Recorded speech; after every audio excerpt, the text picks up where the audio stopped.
Bonsoir à tous et bienvenue dans le Grand JT. Tout de suite, le sommaire. Fini les avis Google sur les établissements scolaires. Le moteur de recherche a décidé d'y mettre fin. Une décision qui réjouit le ministère et les syndicats, mais pas forcément les usagers et les parents. On va en parler dans la première partie de notre émission.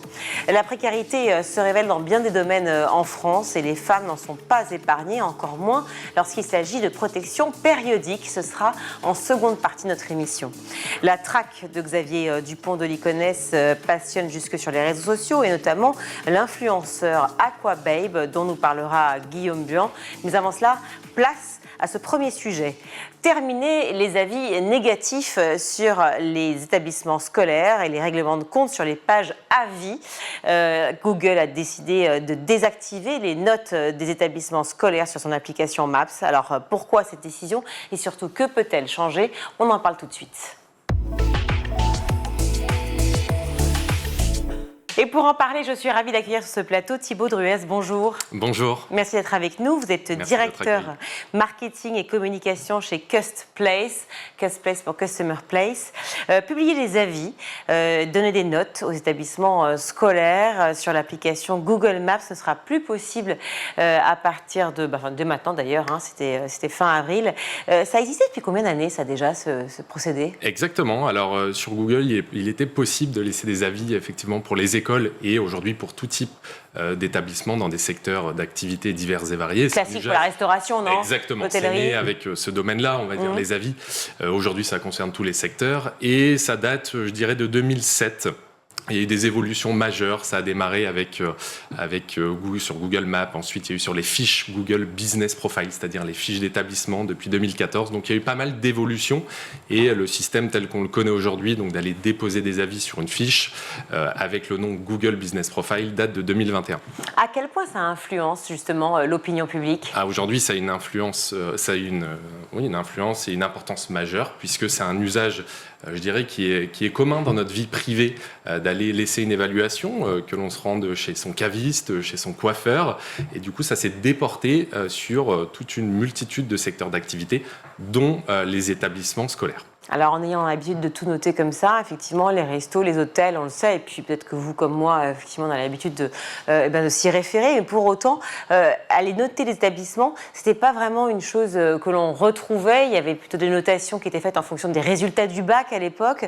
Là, est-ce que finalement, l'école, on peut dire, en a fait les frais, si je peux oser dire ce mot-là? C'est vrai que la décision prise par Google il y a quelques jours, elle est brutale, le fait d'arrêter son système d'avis pour tout un secteur, et c'est une échelle internationale. Ça concerne vraiment tous les établissements scolaires, donc primaires, c'est-à-dire les écoles primaires, collèges et lycées à l'échelle mondiale. J'ai lu que ça ne concernait pas les maternelles, c'est vrai? Exactement, vous avez bien lu. Ça ne concerne ni les écoles maternelles, ni les universités. C'est ça. Et pourquoi? Alors, on n'a pas plus d'informations. Google ne s'est pas trop exprimé sur les raisons. D'accord. On peut imaginer que les propos étaient peut-être moins virulents sur les établissements de ce type par rapport aux collèges et lycées où les problèmes concernent surtout la modération. Aujourd'hui, c'est la raison mise en avant par Google, c'est une limite atteinte pour pouvoir modérer et gérer convenablement les avis qui contiennent généralement des propos, alors pas généralement, mais dans certains cas, des propos injurieux, diffamatoires, parfois même du harcèlement, avec des données personnelles d'enseignants, d'autres étudiants. Et aujourd'hui, Google avait atteint ses limites vraiment pour réaliser une modération qui soit, on va dire, efficace. Oui, c'est ça, parce que Google dit cette décision est due, et donc je cite, vous l'avez compris, à la présence récurrente de contributions hors sujet, nuisibles et contraires à nos politiques. Ça, c'est un porte-parole de l'entreprise américaine qui, effectivement, a dit ça. Quand on dit des contributions hors sujet, ça veut dire quoi? Alors aujourd'hui, ce qu'on pouvait constater sur des fiches de collège, de lycée, c'est des propos qui ne sont pas en lien avec l'établissement scolaire en lui-même ou par rapport à l'enseignement proposé. On va retrouver des anecdotes personnelles, on va retrouver des propos parfois politiques, sociaux, qui sont vraiment hors cadre avec la mission principale de l'établissement. Aujourd'hui, Google je le disais, a eu beaucoup de mal à procéder à une modération qui soit juste, et une difficulté de faire la différence entre des propos pertinents, des avis pertinents pour des futurs parents d'élèves ou des futurs élèves d'un établissement, et des propos qui n'ont rien à voir et qui n'ont pas leur place tout simplement sur le web. Mais alors tout se pose dans cette problématique-là, c'est la question finalement de la réputation, de l'opinion, effectivement de manière générale, de l'importance de publier et puis de la question de la liberté. On a beaucoup parlé à l'occasion de ce triste anniversaire de Charlie Hebdo, de cette notion de liberté, de peut-on tout dire, peut-on tout lire, tout écrire.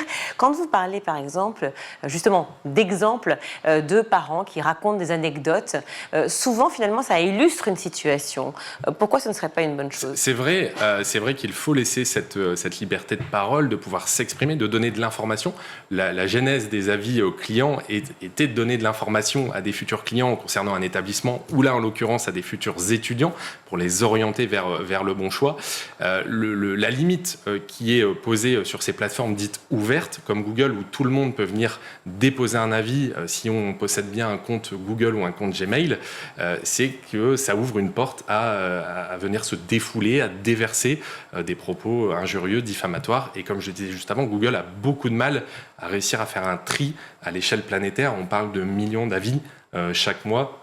Et donc très compliqué d'avoir encore une fois cette modération à l'échelle mondiale. C'est une question de génération, de société actuelle, c'est ça qui nous préoccupe aujourd'hui, c'est de se dire que cette société-là, finalement, nos parents ou grands-parents, si Google avait existé, il n'y aurait pas eu tant de vagues un peu diffamatoires. Oui, peut-être que c'est lié à la génération, mais pas que, parce qu'aujourd'hui, je pense que peu importe la catégorie ou l'âge, tout le monde consulte les avis. C'est d'ailleurs 90% des consommateurs qui vont lire les avis sur le web, oui, que ce soit sur Google ou sur d'autres plateformes, avant de réaliser un acte d'achat, avant de se rendre dans une enseigne, avant de choisir une école. Et donc, quel que soit l'âge aujourd'hui, dans une certaine mesure, mais on a effectivement tout ce réflexe assez commun d'aller les vérifier et d'aller en laisser dans certains cas. En quoi cet avis, justement, peut influencer un parent qui hésiterait entre deux établissements ? Alors bon, là, on a compris, c'est la fin, mais l'idée, c'est de se poser la question pourquoi ça existait, pourquoi ça s'arrête aujourd'hui, et finalement, quelle est l'influence de cela ? Donc, un parent qui serait entre deux établissements, on sait souvent que c'est pas forcément fiable ou personnel. Ok, il y avait le taux de réussite au bac. Bon, déjà, est-ce que c'est une référence ? On ne sait pas. Et ensuite, il y avait un ou deux avis. Est-ce que véritablement, un parent pouvait se dire, non, mais finalement... Oui, alors aujourd'hui... Je pense que les gens, de manière générale, les consommateurs ou là les futurs parents, enfin les parents d'élèves, sont aguerris sur ces sujets. Et je pense qu'on peut faire confiance aux gens dans leur capacité à discerner le vrai du faux, à discerner des propos qui seront encore une fois pertinents en lien avec les services proposés par l'établissement, ou des propos qui n'ont rien à voir. On le voit vite quand c'est un étudiant qui vient se défouler, qui vient déverser sa haine. Je pense qu'il faut faire confiance aux futurs parents qui sont en capacité quand même de démêler le vrai du faux. En revanche, l'établissement ne peut pas répondre. Si l'établissement a la capacité de répondre, alors ils avaient la capacité de le faire avant l'arrêt de ce système d'avis sur Google. Maintenant, je fais une aparté, mais il n'y a pas que Google. Aujourd'hui, un établissement peut aller sur d'autres plateformes pour essayer de se constituer son e-réputation. C'est pas un aparté du tout, parce que justement, ça concerne le sujet. Oui, non, mais c'est intéressant. C'est justement le problème des avis et de l'influence. Si effectivement Google Maps dit bon, j'arrête tout, très bien, pourquoi pas, fine. D'ailleurs, la plupart des syndicats, effectivement, et personnels de l'éducation se félicitent de cette mesure. Mais si on la retrouve ailleurs, quelque part, est-ce que ça va pas se déporter ? Oui, alors, et pour répondre à votre question précédente, on peut répondre effectivement aux avis. C'est après tout à fait logique de dire quelqu'un s'exprime sur notre structure, on a un droit de réponse. Ça, c'est tout à fait logique. Donc Google permettait, et le permet toujours pour les autres secteurs d'activité, d'apporter des éléments de réponse en tant que propriétaire d'une fiche. Dans certains cas, ça vous permet aussi de rétablir en quelque sorte votre part de vérité et de ne pas laisser, la parole de manière unilatérale à l'internaute, à l'étudiant, au client, mais de pouvoir apporter des éléments de réponse. Donc ça, c'est le premier point. Deuxième point, effectivement, le fait de pouvoir aller s'exprimer sur d'autres plateformes pourrait soulever les mêmes problèmes, à part quand ça va être un système qui est encadré avec des mécaniques de sollicitation pour s'assurer que ce soit des vrais clients ou des vrais étudiants, dans notre cas, qui viennent s'exprimer sur un établissement. Ce qui pose une limite aujourd'hui à s'exprimer sur des plateformes dites ouvertes, c'est que tout le monde, je le disais, peut venir s'exprimer. Quand vous utilisez des outils qui permettent de solliciter uniquement dans un circuit fermé vos propres étudiants, vos propres clients, on va déjà pouvoir s'assurer que ce soit, encore une fois, des vrais avis et de pouvoir écarter d'éventuels détracteurs ou concurrents mal intentionnés. Et surtout, quand on donne son avis, soit c'est pour vraiment féliciter de manière outrancière, mais souvent, c'est quand même pour décrier, non ? Oui, alors... Quand on vient laisser un avis plutôt spontané, c'est-à-dire qu'on ne nous a pas vraiment demandé notre avis, mais on va quand même le laisser. Dans ce cas-là, on est plutôt, nous, humains, enclins à aller s'exprimer lorsqu'on est, et surtout nous, Français, à s'exprimer lorsqu'on est mécontent. À l'inverse, ce qu'on va appeler, nous, la majorité silencieuse, c'est-à-dire les clients plutôt satisfaits, restent silencieux par définition lorsqu'on ne les sollicite pas. Dès lors qu'on leur demande leur avis, ils ont évidemment plus de facilité à le faire via des mécaniques de mailing, de SMS, de QR code. C'est évidemment plus facile quand vous mettez à disposition des outils pour vos clients ou vos étudiants afin qu'ils puissent s'exprimer facilement. Et ces avis, du coup, est-ce qu'ils avaient un impact sur le référencement des établissements ou pas ? Oui, alors il y a effectivement le côté visibilité, donner de l'information à des futurs étudiants, des futurs clients, mais il y a aussi un impact en termes de référencement. Dans notre jargon, on parle du SEO, donc c'est toute une mécanique pour bien ressortir dans les moteurs de recherche, dans les premiers résultats. SEO qui veut dire quoi ? Qui veut dire Search Engine Optimization. Okay. Ce sont toutes les optimisations que vous allez faire en tant qu'entreprise, en tant que marque, en tant qu'établissement, afin que votre établissement ressorte dans les premiers liens. Quand on va taper, par exemple, caviste 11e arrondissement, coiffeur Lille, etc., l'enjeu, en tant que propriétaire d'un établissement, est évidemment de ressortir au-dessus de ses concurrents. Et donc pour ça, il y avait évidemment plusieurs mécaniques à mettre en place et plusieurs optimisations pour faire plaisir à Google et aux moteurs de recherche.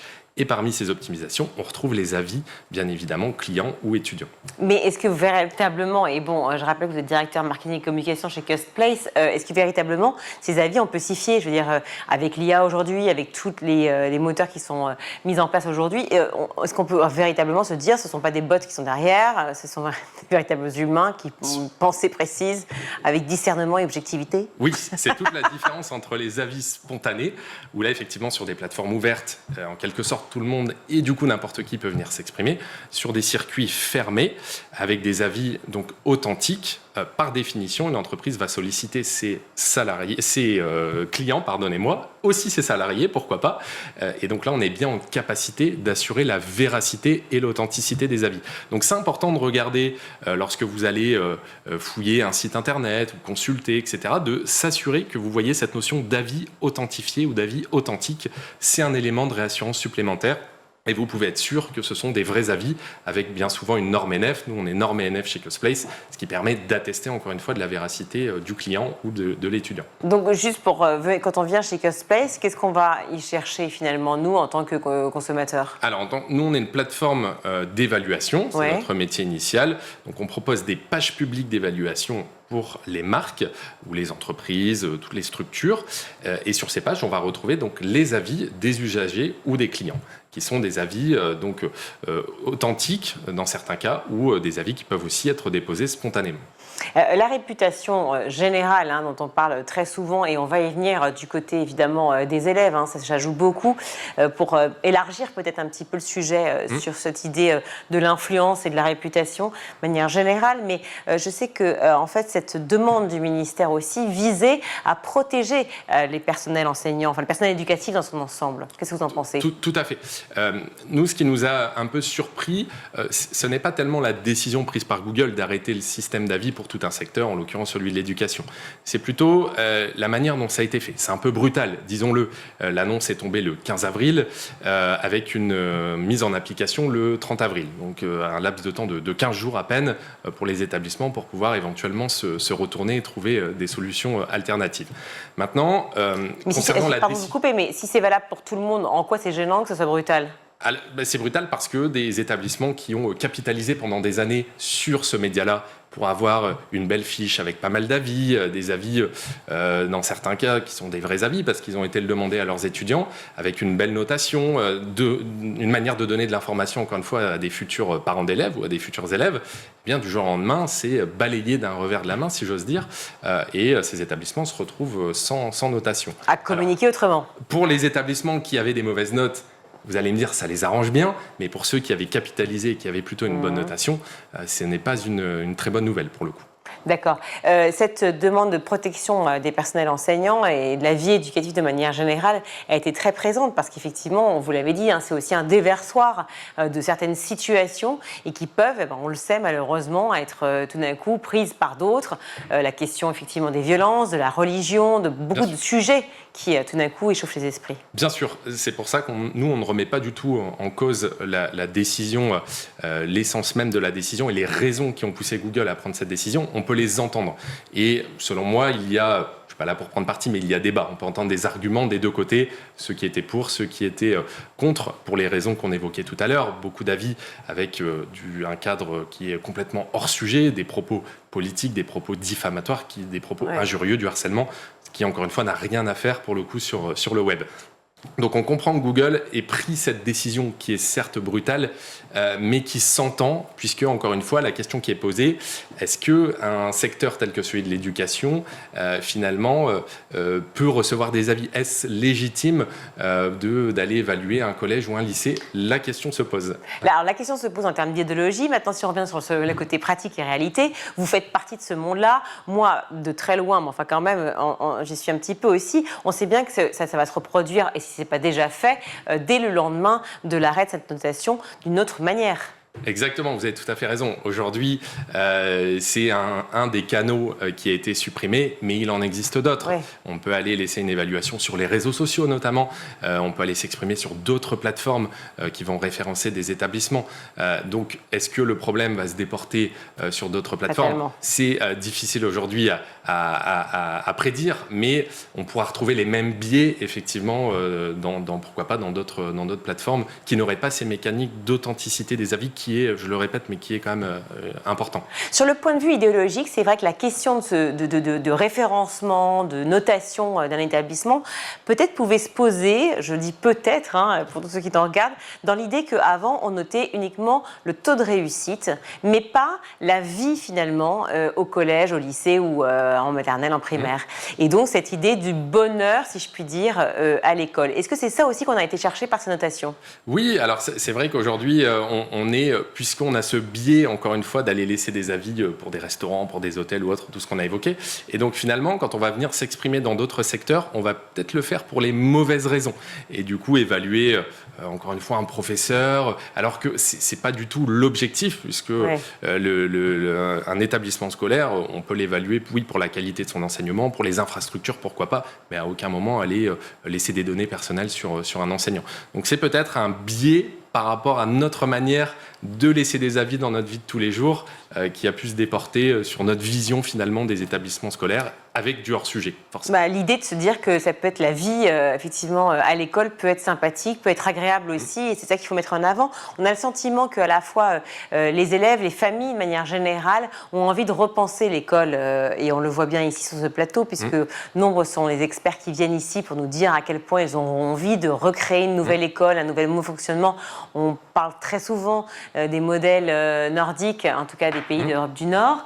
Est-ce que peut-être il faudrait repenser, et là je ne sais pas le lien avec Custplace, mais repenser effectivement une notation sur le bien vivre à l'école? Effectivement, revoir peut-être l'échelle de notation en elle-même, revoir la manière dont qui peut s'exprimer. Est-ce qu'il faut laisser la parole aux étudiants? Est-ce qu'il faut, parce qu'on parle de mineurs, est-ce qu'il faut laisser la parole plutôt à leurs parents, à leurs tuteurs, etc. Oui, la question se pose, puisque le fait, encore une fois, de laisser des avis n'est pas une mauvaise chose. On le disait tout à l'heure, ça permet de donner de l'information, de faire un feedback, un retour à l'établissement, qui peut, dans certains cas, être très précieux, de mettre en lumière certains points, certains dysfonctionnements, ou à l'inverse, mettre en lumière des choses qui fonctionnent très bien. Donc, couper tout un système n'est pas forcément une bonne nouvelle.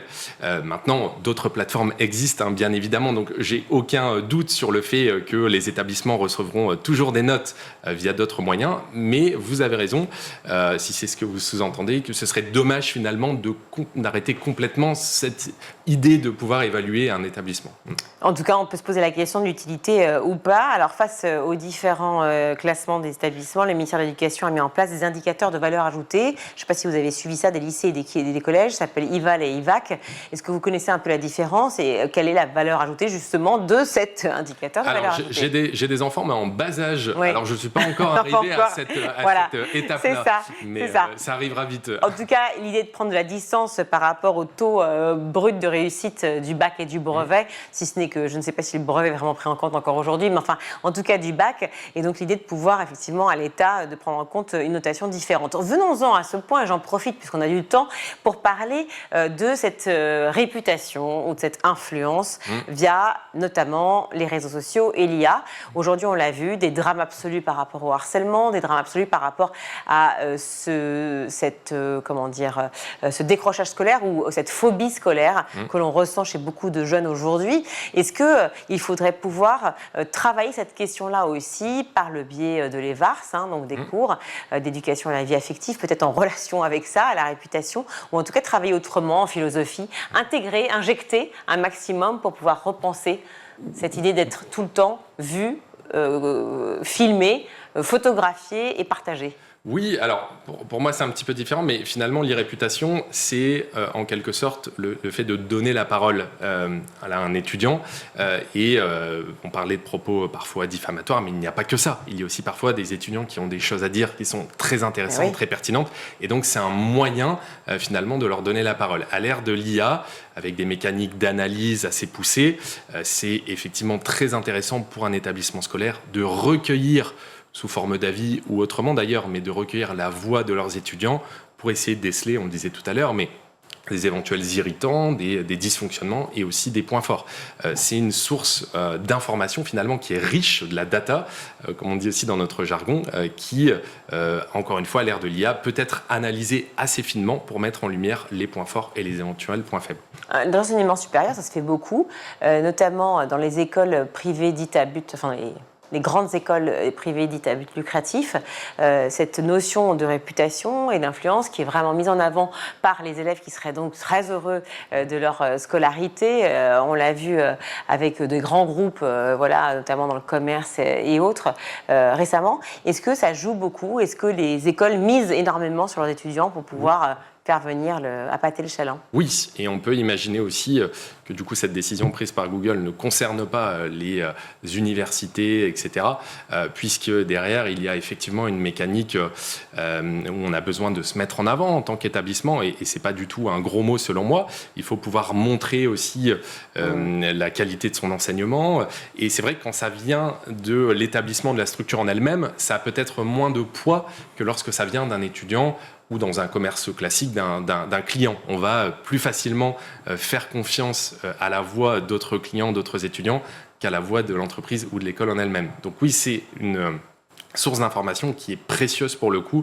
Et puis il y a toute la mécanique de mise en avant, on en parlait tout à l'heure, avec le référencement, le fait d'avoir des avis, tout ça est analysé par Google et les moteurs de recherche et vous favorisera dans les résultats par rapport à vos concurrents qui ne se saisiraient pas de ce sujet. Donc il y a un enjeu effectivement économique derrière ça, en tout cas on peut l'imaginer. Et on l'imagine aussi un enjeu de territoire, parce qu'en fait en fonction de là où on vit, on ne va pas faire les campagnes contre les villes soi-disant où les uns seraient plus sur les réseaux sociaux que d'autres, pas du tout. Mais en revanche, peut-être une culture différente de la manière de mettre en avant. Est-ce que ça va jouer aussi en fonction des écoles?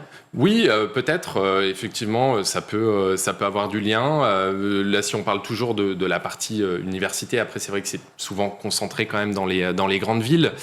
Mais encore une fois, le système de laisser un avis, d'aller les consulter, n'est pas lié, je pense, à un territoire, lié à une catégorie de la population, un âge ou autre. C'est pour le coup un usage qui est commun et qui me paraît pertinent pour les universités. Encore une fois, il y avait débat et je ne prendrai pas parti sur la partie au collège, lycée, etc. Pour les universités, donc, ce sont des majeurs, ça me paraît beaucoup plus pertinent de leur laisser la parole. On va voir si vous n'allez pas prendre parti. Noter un plat ou un resto face à noter une école avec une pédagogie, ses professeurs, les différentes matières, les cursus proposés, l'ambiance à l'école, les infrastructures, etc. Est-ce qu'il n'y a pas un peu quand même une petite différence? L'enjeu n'est pas le même, vous voulez dire. Oui, effectivement, on prend peut-être moins de risques où ça aura peut-être une incidence moindre sur le plat que vous allez évaluer. Et encore que, il y a des exemples qui montrent quand même que des restaurateurs ont pu avoir des mésaventures avec des concurrents mal intentionnés, des détracteurs qui se sont acharnés, qui ont fait baisser leurs notes, et c'est une baisse de chiffre d'affaires direct. Maintenant, pour un établissement scolaire, effectivement, on s'engage pour des années, parfois même pour 5 ans ou plus, pour préparer son avenir, préparer son futur travail. Donc oui, ça peut avoir une incidence qui est effectivement plus importante. Et c'est le côté intrusif, après j'arrête parce que je vous torture, mais c'est le côté intrusif des parents aussi au sein de l'école. Il n'y avait pas ça avant. Aujourd'hui, les parents se mêlent de tout, d'une note qui ne va pas, d'un compte-rendu qui ne correspondrait pas, etc. Et tout.